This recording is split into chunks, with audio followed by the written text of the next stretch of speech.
লোকসভা নিৰ্বাচন 2024 অসমৰ ফলাফলৰ কিছু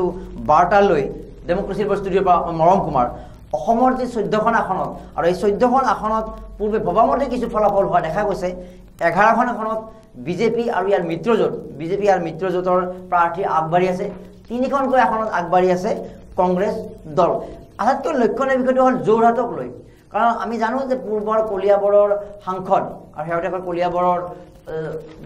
ডিলিমিনেশনৰ পিছত সমষ্টি পুনৰ নিৰ্ধাৰণৰ পাছত লোকসভা সমষ্টিৰ পুনৰ নামকৰণৰ পাছত কলিয়াবৰ সমষ্টি বিলুপ্তি হৈছিল আৰু এইবাৰ প্ৰথমবাৰৰ বাবে যোৰহাট সমষ্টিত প্ৰতিনিধিত্ব কৰিছিল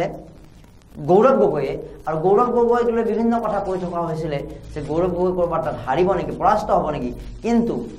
যোৰহাটবাসী এটা বিশেষ পৰিচয় দিছে কাৰণ গৌৰৱ গগৈৰ যিটো বাকপটুতা গৌৰৱ গগৈৰ যিটো সততা যিটো সৰলতা এই দুটা পুৰস্কাৰ দিয়া দেখা গৈছে আৰু গৌৰৱ গগৈ শেহতীয়াকৈ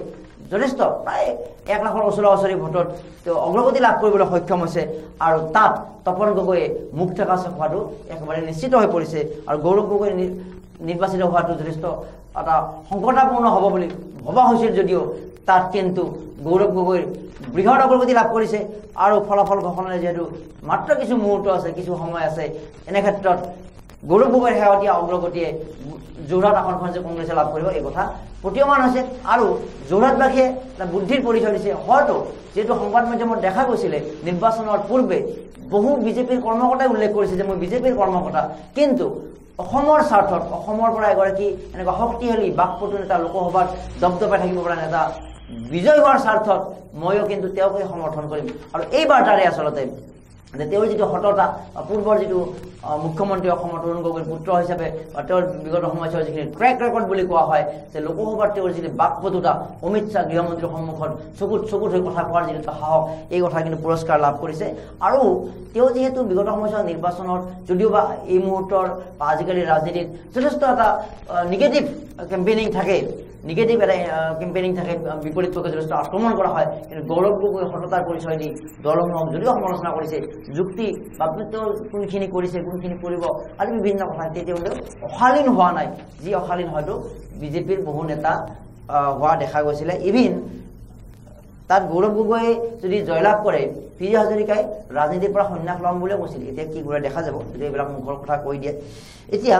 গৌৰৱ গগৈয়ে জয়লাভ কৰাটো আচলতে কংগ্ৰেছৰ বাবে যথেষ্ট এক গুৰুত্বপূৰ্ণ বিষয় আৰু এয়া হ'ল গৌৰৱ গগৈৰ যিটো ইমেজ গৌৰৱ গগৈৰ যিটো এজ এ অৰেটৰ এগৰাকী বক্তা হিচাপে তেওঁৰ যিটো অভিজ্ঞতা বক্তা হিচাপে তেওঁৰ যিটো দক্ষতা এই দক্ষতাই কিন্তু পুৰস্কাৰ লাভ কৰিছে আৰু যোৰহাটবাসী কিন্তু এক বুদ্ধিমত্তাৰ পৰিচয় দিয়া পৰিলক্ষিত হৈছে আনহাতে বিজেপিয়ে এতিয়ালৈকে অগ্ৰগতি লাভ কৰিছে 11খন ইয়াৰ ভিতৰত শোণিতপুৰত ৰঞ্জিত দত্ত অগ্ৰগতি লাভ কৰিছে ডিফুত অগ্ৰগতি লাভ কৰিছে গুৱাহাটীত অগ্ৰগতি লাভ কৰি আছে কোকৰাঝাৰত ইউপিপিএলৰ প্ৰাৰ্থী তেওঁলোকৰ যিটো এনডিএৰ পৰা মিত্ৰজোঁটৰ প্ৰাৰ্থী ইউপিপিএলৰ প্ৰাৰ্থী অগ্ৰগতি লাভ কৰিছে দৰং ওদালগুৰিত অগ্ৰগতি লাভ কৰিছে বৰপেটা সমষ্টিত অগ্ৰগতি লাভ কৰিছে শিলচৰত অগ্ৰগতি লাভ কৰিছে কৰিমগঞ্জতো অগ্ৰগতি লাভ কৰিছে আৰু এই কৰিমগঞ্জত কিন্তু ইফাল সিফাল হৈ আছে এবাৰ হাফিজ ৰছিদ আহমেদ চৌধুৰী কংগ্ৰেছৰ সেয়া কংগ্ৰেছত যোগদান কৰা তেওঁ লাভ কৰিছিলে আৰু কৰিমগঞ্জত এবাৰ যদি অলপ সামান্য ভোটত হাফিজ ৰছিদ আহমেদ চৌধুৰীয়ে অগ্ৰগতি লাভ কৰে এবাৰ কৃপানাথ মাল্লাই অগ্ৰগতি লাভ কৰি এনেকুৱা এটা হৈ আছে আৰু ডিব্ৰুগড়ত কিন্তু যথেষ্ট মাৰ্জিনত অগ্ৰগতি লাভ কৰি আছে সৰ্বানন্দ সোণোৱালে 1 লাখতকৈ অধিক ভোটত বুলি তাত বিজয় নিশ্চিত হৈ আছে আৰু শোণিতপুৰত ৰঞ্জিত দত্তৰ বিজয় নিশ্চিত হৈছে আৰু ডিফুৰ বিজেপিৰ প্ৰাৰ্থীৰ বিজয় নিশ্চিত হৈ আছে গুৱাহাটীত যথেষ্ট ভোটত আগবাঢ়ি আছে বিজুলী কলিতা মেধি যদিও বা কোৱা হৈছিল যে মীৰা বৰঠাকুৰে যথেষ্ট কেম্পেইন কৰিছে যাৰা ৰাইজৰ মাজত আছিলে আৰু যথেষ্ট চৰ্চা হৈছিলে যে যিখিনি ইণ্টেলেকচুৱেল লেভেল বা বহুতে গুৱাহাটীৰ সচেতন ভোটাৰে মীৰা বাটুলক ভোট দিয়া বুলি ভবা হৈছিলে ভোট পাইছেও কিন্তু বিভিন্ন প্ৰান্তত বিজেপিৰ যিটো এটা মেনেজমেণ্ট কোৱা হয় যে বিপদৰ মাজতো তেওঁলোকে উদ্ধাৰ হোৱাৰ পথ নিৰ্মাণ কৰিব জানে যে তেওঁলোকে নামঘৰ মন্দিৰ কেন্দ্ৰিক যিটো প্ৰচাৰ বা মহিলাসকলক অৰুণোদয় দিয়া হ'ব বা যিসকলে অৰুণোদয় পোৱা নাই তেওঁলোকক সভালৈ মাতি আনি যিসকলৰ ৰেচন কাৰ্ড আছে তেওঁলোকক অৰুণোদয় দিয়া হ'ব আজি বিভিন্ন পৰিস্থিতিৰে মহিলাসকলক অগ্ৰাধিকাৰ প্ৰচাৰ চলোৱাৰ অন্তত আজি বিজেপিয়ে কিন্তু গুৱাহাটী সমষ্টিত সফলতা লাভ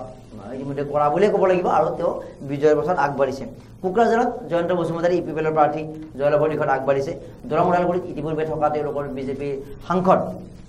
দিলীপ শইকীয়া অগ্ৰগতি লাভ কৰিছে জয়ৰ পথত বৰপেটা লোকসভা সমষ্টিত কংগ্ৰেছৰ দিব্যায়নে বেয়াকৈ মুখ ঠেকেচা খাইছে আৰু দিব্যায়নৰ প্ৰাৰ্থিত্বৰ সকলে বহুত কথা চৰ্চিত হৈছিলে আৰু তাত ইণ্ডিয়া এলায়েন্সৰ তৰফৰ পৰাও মনোনয়ন তালুকদাৰে CPM হৈ প্ৰতিদ্বন্দ্বিতা কৰিছে অৰ্থাৎ CPM-ৰ প্ৰতিদ্বন্দ্বিতা কৰিছে, তাত ইণ্ডিয়া হিচাপে প্ৰতিদ্বন্দ্বিতা কৰা নাই আৰু সেইফালৰ পৰা বহুত কিছু বিভাজন হৈছে। দুলু আহমেদো তাত নিৰ্দলীয় হিচাপে নিৰ্বাচনত অৱতীৰ্ণ হৈছিল, তৃণমূল কংগ্ৰেছৰ পৰা অৱতীৰ্ণ হৈছিল আৰু এই ক্ষেত্ৰত ভোট যথেষ্ট ভাগ বতৰা হৈছে, কিন্তু অগপই তাত জয়লাভ কৰাটো নিশ্চিত হৈছে। শিলচৰত পৰিমল শুক্লবৈদ্য ইতিমধ্যে পৰিবহণ মন্ত্ৰী পৰিমল শুক্লবৈদ্য তেওঁ বিধানসভাৰ সদস্য, বিধায়ক আৰু মন্ত্ৰী, আৰু শিলচৰত তেওঁক প্ৰাৰ্থিত্ব দিয়া হৈছিলে, অৰ্থাৎ তেওঁ লোকসভালৈ নিয়া হ'ব আৰু পৰৱৰ্তী সময়ত তেওঁৰ যি সমষ্টিত উপ নিৰ্বাচনৰ জৰিয়তে নিৰ্বাচিত কৰিব অনা হ'ব অন্য প্ৰাৰ্থীক। গতিকে কৰিমগঞ্জতো সেইদৰে ইতিমধ্যে ক'লোঁ আমি, পৰিমল হাফিজ আহমেদ চৌধুৰী আৰু কৃপানাথ মাল্লাৰ মাজত কম ভোটৰ ব্যৱধানত এবাৰ যদি এজনে আগবাঢ়ে এবাৰ এজনে আগবাঢ়ে এনেকুৱা হৈছে, আৰু ডিব্ৰুগড়ত সৰ্বানুক্ৰমে জয় নিশ্চিত হৈছে। আনহাতে গৌৰৱ গগৈৰ যোৰহাটক বাদ দি নগাঁও আৰু ধুবুৰীত তেওঁ প্ৰায় জয়লাভ কৰা বুলি ক'ব লাগিব, 2 লাখতকৈ অধিক ভোটত ৰুকি বুলিছে জয়লাভ কৰাটো ইতিমধ্যে নিশ্চিত হৈছে, অগ্ৰগতি লাভ কৰিছে। আৰু নগাঁওতো বৰ্তমান সাংসদ হৈ আছে প্ৰদ্যুৎ বৰদলৈ জয়লাভ কৰাটো নিশ্চিত হৈ পৰিছে। আৰু এই শেহতীয়া খবৰৰ জৰিয়তে মৰম কুমাৰ ডেমক্ৰেচি লেভৰ এই নিৰ্বাচনৰ ফলাফলৰ বিশেষ সংবাদৰ পৰা বিদায় লৈছোঁ। খন্তেক পইচাতে আৰু লৈ আহিম শেহতীয়া আপডেট। চাই থাকিব ডেমক্ৰেচি।